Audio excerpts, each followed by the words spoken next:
Bienvenue à tous et merci beaucoup d'être là. Merci aussi à celles et ceux qui se sont récemment abonnés à mon Patreon et à mon Substack. Après mon annonce de la semaine dernière, ça m'a vraiment fait plaisir de voir autant d'entre vous rejoindre ces plateformes. Malheureusement, comme je l'ai déjà mentionné, YouTube a commencé à vous désabonner de ma chaîne sans raison. Parfois, je vois disparaître entre 100 et 200 abonnés en seulement 24 heures.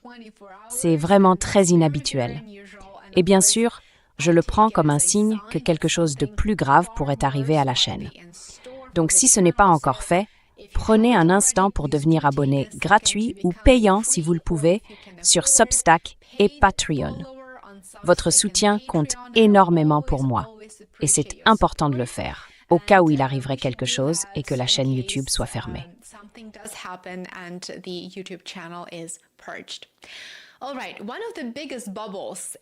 Très bien. L'un des plus gros bulles de l'économie américaine en ce moment, c'est bien sûr celle du capital investissement. On l'estime à environ 22 000 milliards de dollars. Et pourtant, personne n'en parle vraiment. À l'origine, le capital investissement était présenté comme la forme la plus intelligente et la plus dynamique du capitalisme. L'idée était simple, très rentable et donc extrêmement séduisante. Des investisseurs talentueux achetaient des entreprises privées, amélioraient leur fonctionnement, faisaient croître leurs revenus, éliminaient les inefficacités, puis revendaient ces sociétés avec des profits énormes, vraiment énormes.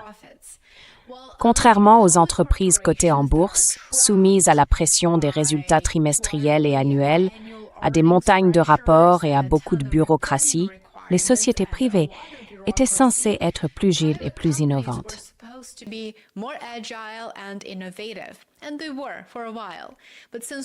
Et c'était vrai pendant un certain temps. Mais comme la plupart des activités économiques se déroulent dans des entreprises privées plutôt que sur les marchés publics, les investisseurs ont fini par croire que le capital investissement donnait accès au véritable moteur de la croissance économique. Cette idée, au départ une stratégie d'investissement de niche, s'est transformée en une industrie mondiale pesant plusieurs milliers de milliards de dollars. Mais soyons honnêtes, on peut dire que le succès même du capital investissement a créé les conditions de son déclin annoncé, dont nous allons parler dans un instant. À mesure que le secteur a pris de l'ampleur, les sociétés se sont de plus en plus concentrées sur l'accumulation d'actifs sous gestion plutôt que sur la recherche de rendements d'investissement exceptionnels.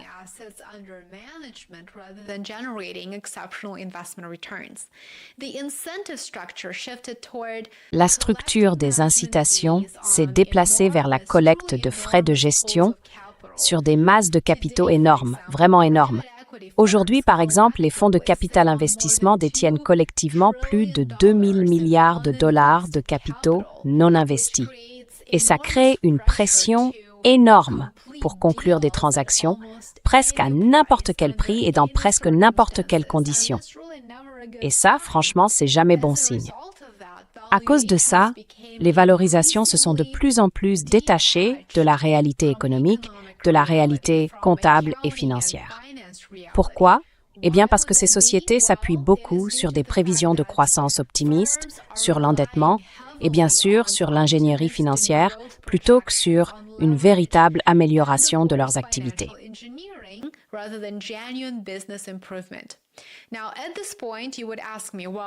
À ce stade, vous allez sûrement me dire, si tout ça est vrai, alors pourquoi ce modèle a-t-il fonctionné aussi longtemps? Et comment a-t-il pu générer des milliards et des milliards de profits? Eh bien, c'est une excellente question. Le système a en fait tenu parce que les taux d'intérêt sont restés proches de leurs plus bas historiques. L'argent bon marché a permis aux fonds de capital investissement d'emprunter massivement et de se refinancer facilement et de gonfler les valorisations dans de nombreux secteurs. Mais si vous suivez mon travail, vous savez déjà que l'environnement macroéconomique a complètement changé.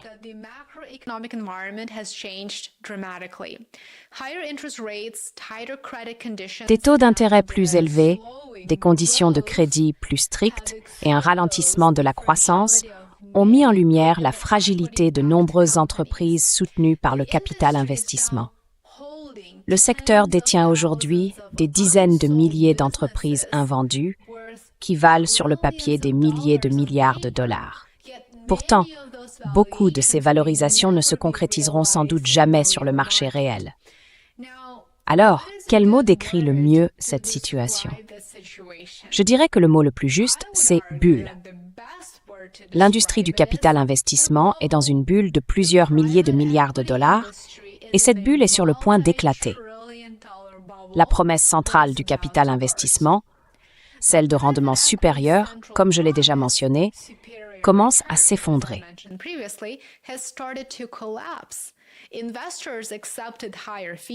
Les investisseurs ont accepté des frais plus élevés, ils ont accepté le manque de liquidité et de transparence parce qu'ils croyaient vraiment que le capital investissement ferait beaucoup mieux que les marchés publics. Eh bien, chose intéressante, cette surperformance n'existe plus. Ces dernières années, les grands indices boursiers, comme le S&P 500 par exemple, ont souvent offert de meilleurs rendements que beaucoup de fonds de capital investissement, tout en étant moins chers, plus liquides et totalement transparents. Et ça a obligé beaucoup d'investisseurs à se poser une question assez inconfortable. Pourquoi bloquer son argent pendant des décennies dans des structures opaques et coûteuses, alors que de simples fonds indiciels peuvent faire mieux? On ne peut pas faire ça. Ça n'a tout simplement aucun sens.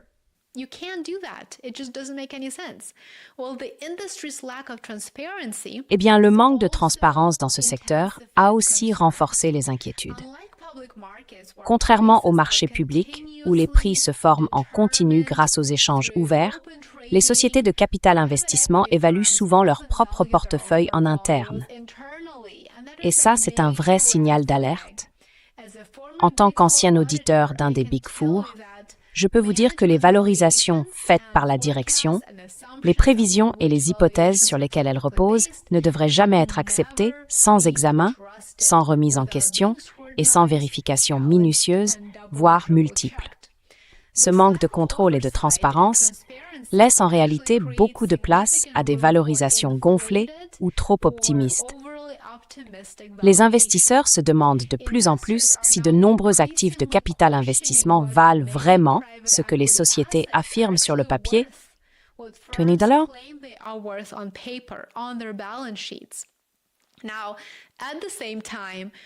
En même temps, les conditions générales du marché sont devenues de plus en plus inconfortables aussi pour le capital investissement.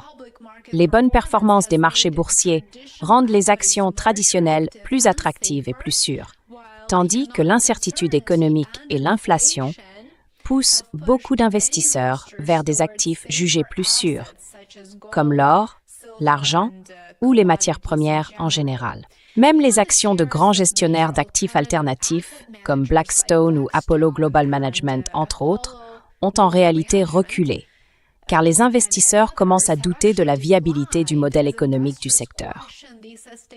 L'avenir le plus probable pour le capital investissement ne sera peut-être pas un effondrement total, du moins pas encore, mais je dirais qu'il ressemble plutôt à une stagnation à long terme.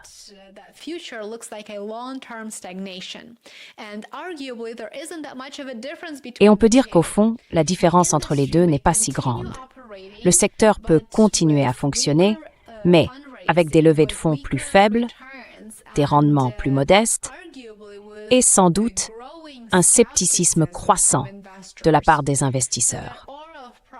Cette aura du capital investissement, présentée comme une forme supérieure du capitalisme, est en train de s'estomper rapidement. Ce qui paraissait autrefois être un modèle d'innovation, comme je l'ai déjà dit, ressemble de plus en plus à un système trop financiarisé, trop dépendant de la dette bon marché, des valorisations gonflées et de l'ingénierie financière. Ironie du sort, le capital investissement ne survivra peut-être qu'en devenant plus petit et en revenant à ses principes d'origine. Cela donnerait une industrie plus disciplinée, centrée sur une véritable amélioration opérationnelle, plutôt que sur une quête sans fin de taille et d'effets de levier.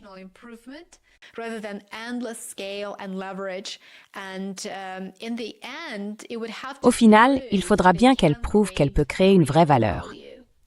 Mais l'époque de l'argent facile, de la croissance explosive et de la foi aveugle dans le capital investissement semble toucher à sa fin. C'est terminé. La question, maintenant, ce n'est pas de savoir s'il y a des fissures dans cette industrie de 22 000 milliards de dollars, mais plutôt combien de temps encore les investisseurs vont continuer à les ignorer. Dites-moi en commentaire si vous souhaitez que je parle davantage de ce sujet dans mon travail, sur ma chaîne ou sur mes autres plateformes. J'aimerais vraiment avoir votre avis dans les commentaires ci-dessous. N'oubliez pas de liker, de vous abonner et de partager. Et comme toujours, j'ai hâte de vous retrouver demain pour la prochaine vidéo.